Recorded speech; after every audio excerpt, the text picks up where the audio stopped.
और पैदल सैनिक कुरुक्षेत्र में खड़े हुए, रक्त पिपासु महारथी एक दूजे सम्मुख खड़े हुए, कई लाख सेना के सम्मुख पांडव 5 बिचारे थे। एक तरफ थे योद्धा सब, एक तरफ समय के मारे थे। महासमर की प्रतीक्षा में, महासमर की प्रतीक्षा में सारे ताक रहे थे जी, और पार्थ के रथ को स्वयं केशव हाँक रहे थे जी। क्या बात है। बहुत बहुत नमन करता हूं, अगर इतनी बच जाएंगे तो काम चल जाएगा। और पार्थ के रथ को स्वयं केशव हाँक रहे थे जी। रणभूमि के सभी नजारे देखने में कुछ खास लगे। माधव ने अर्जुन को देखा, अर्जुन उन्हें उदास लगे। कुरुक्षेत्र का महासमर एक पल में तभी सजा डाला। 5 जन्य उठा कृष्ण ने फूका और बजा डाला। हुआ शंखनाद जैसे ही सबका गर्जन शुरू हुआ, रक्त बिखरना हुआ शुरू और सबका मर्दन शुरू हुआ। कहा कृष्ण ने उठ पार्थ, कहा कृष्ण ने उठ पार्थ, और एक आंखों मिच जरा गांडीव पर रखवाणों को प्रत्यंचा को खींच जरा, और आज दिखा दे रणभूमि में, आज दिखा दे रणभूमि में योद्धा की तासीर यहाँ इस धरती पर कोई नहीं अर्जुन के जैसा भी। इस धरती पर प्रणाम करता हूं जयपुर, बहुत बहुत आभार। इस धरती पर कोई नहीं अर्जुन के जैसा वीर यहाँ। सुनी बात माधव की तो अर्जुन का चेहरा उतर गया। एक धनुर्धारी की विद्या मानो चूहा उतर गया। बोले पार्थ सुनो कान्हा, बोले पार्थ सुनो कान्हा, जितने ये सम्मुख खड़े हुए हैं, हम तो इनसे सीख सीख कर सारे भाई बड़े हुए हैं। हम तो इनसे सीख सीख कर सारे भाई बड़े हुए हैं। इधर खड़े बाबा भीष्म ने मुझको गोद खिलाया है। गुरु द्रोण ने धनुष बाण का सारा ज्ञान सिखाया है। सभी भाई पर प्यार लुटाया कुंती मात हमारी ने, कभी कोई ने छोड़ी थी प्रभु माता गांधारी ने। ये जितने गुरुजन खड़े हुए हैं सभी पूजने लायक हैं। माना दुर्योधन दुशासन थोड़े से नालायक हैं। अरे मैं अपराध क्षमा करता हूं, मैं अपराध क्षमा करता हूं। बेशक हम ही छोटे हैं, ये जैसे भी हैं, आखिर माधव सब ताऊ के बेटे। नमन प्रणाम जय। ये जैसे भी हैं आखिर माधव सब ताऊ के बेटे हैं, और छोटे से भूभाग की खातिर हिंसक नहीं बनूंगा मैं। इस दुनिया के सबसे बड़े साम्राज्य को एक धर्म से भटका हुआ योद्धा जमीन का टुकड़ा बताता है, और परमपिता परमेश्वर से कहता है कि छोटे से भूभाग की खातिर हिंसक नहीं बनूंगा मैं। स्वार्थ साध कर निज कुल का विध्वंसक नहीं बनूंगा मैं। अरे खून सने हाथों को होता राजभोग अधिकार नहीं, परिवार मार के गद्दी मिले तो सिंहासन स्वीकार नहीं, परिवार मार के गद्दी मिले तो सिंहासन स्वीकार नहीं। रथ पर बैठ गया अर्जुन, मुंह माधव से मोड़ दिया, आंखों में आंसू भरकर गांडीव हाथ से छोड़ दिया। जिंदाबाद। क्या बात है। आंखों में आंसू भरकर गांडीव हाथ से छोड़ दिया। गांडीव हाथ से जब छूटा माधव भी कुछ अकुलाए थे। भगवान ने सोचा तो बेइज्जती करा दी, इससे अच्छा तो मैं शंखनाद नहीं करता। लेकिन ईश्वर अपना अपमान कभी स्वीकार नहीं करते कि गांडीव हाथ से जब छूटा माधव भी कुछ अकुलाए थे। शिष्य पाठ पर गर्व हुआ, मन ही मन मुस्काए थे। भगवान ने सोचा इसका सब कुछ जा रहा है, उसके बाद भी ये परिवार को बचाने की बात कर रहा है, तो कहीं ना कहीं मेरे ही संस्कार है। वाह।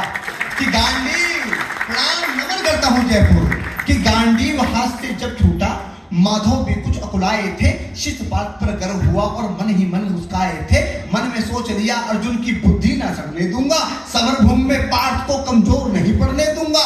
धर्म बचाने की खातिर के 9 अभियान शुरू हुआ। उसके बाद जगत गुरु का गीता ज्ञान शुरू हुआ। उसके बाद जगत गुरु का गीता ज्ञान शुरू हुआ।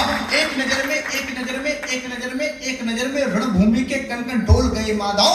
टकटकी बांधकर देखा अर्जुन, एकदम बोल गए माधव, पार्थ मुझे पहले बतलाते, पार्थ मुझे पहले बतलाते, मैं संवाद नहीं करता। तुम सारे भाइयों की खातिर कोई विवाद नहीं करता। पंचाली के तन पर लिपटी साड़ी खींच रहे थे वो भी उतने ही है जबड़ा बेच रहे थे जो। घर की इज्जत तड़प रही, कोई दो टुक नहीं बोले। पौत्र बहू को नगर देखकर गंगा पुत्र नहीं खोले। तुम कायर बनकर बैठे हो, ये बात बड़ी बेशर्मी है। संबंध उन्हीं से निभा रहे जो लोग यहाँ धर्मी है।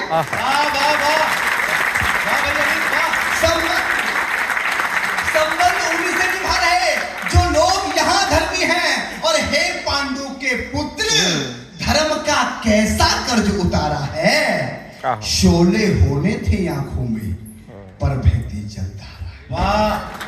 शोले होने थे आंखों में पर बहती जलधारा है। और गांडी उठाने में पार्थ जितनी भी देर यहाँ होगी इंद्रप्रस्थ के राजभवन में उतनी अंधेर वहां होगी। वाह वाह वाह, बहुत सुंदर। क्या कविता समझ प्रणाम करता हूं।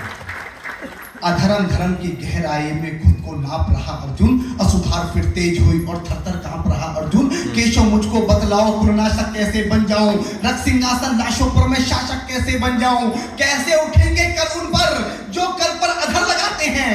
कर का मतलब होता है हाथ, अधर का मतलब होता है होठ। जो मेरे हाथों को चूमते उन पर हाथ कैसे उठाऊं। कि कैसे उठेंगे कर उन पर जो कर पर अधर लगाते हैं। करने को जिनका स्वागत है कर भी स्वयं जुड़ जाते हैं। इन्हीं करों ने बाल काल में सबके पैर दबाए हैं। इन्हीं करों को पकड़ करों में पितामह मुस्काए हैं। अपने बाणों की नोक जो इनकी ओर करूंगा मैं। केशव मुझको मृत्यु दे दो उससे बहुत सुंदर। तो केशव मुझको मृत्यु दे दो उससे पूर्व मरूंगा मैं। बात जुद के पूछना कि बात जुद के मुझे ना कुछ भी पास दिखाई देता है। माधव इस रणभूमि में बस नाश दिखाई देता है। क्या बात बहुत भावुक थे किंतु जगत गुरु मुस्काते थे और ज्ञान की गंगा लड़कर चक्रधारी बरसाते थे। जन्म मरण की यहाँ योद्धा बिल्कुल चाह नहीं करते। क्या होगा अंजाम युद्ध का ये परवाह नहीं करते।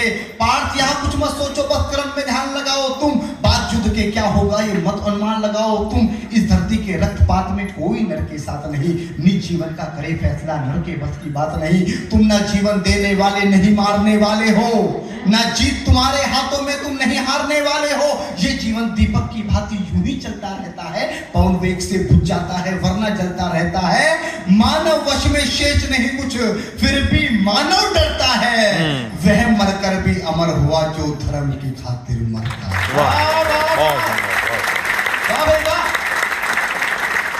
वह मरकर भी अमर हुआ जो धर्म की खातिर मरता है। और ना सत्ता सुख से होता है ना सम्मानों से होता है। जीवन का सबसे बड़ा सम्मान योगेश्वर ने क्या बताया। साहब हमें हर रोज इतने सम्मान मिलते हैं कि अब तो अपने घर के अंदर सम्मान रखने की कोई सम्मानित जगह भी नहीं बची। लेकिन योगेश्वर ने सबसे बड़ा सम्मान बताया कि ना सत्ता सुख से होता है ना सम्मानों से होता है। जीवन का सार सफल केवल बस बलिदानों से। वाह वाह वाह। जीवन का सार सफल केवल बस बलिदानों से होता है। और देहदान योद्धा ही करते हैं। देहदान योद्धा ही करते हैं ना कोई दूजा जाता है। राजस्थान वालों परमपिता परमात्मा ने मुझे एक अनमोल पंक्ति दी जिसको लिखने के बाद मेरे बड़े लोगों ने कह दिया कि अमित तू थोड़ा बहुत कवि हो गया है। वो कविता की वो पंक्तियां आपके बीच में रखता हूं। जब हमारे सेना के जवान हमारे पुलिस के जवान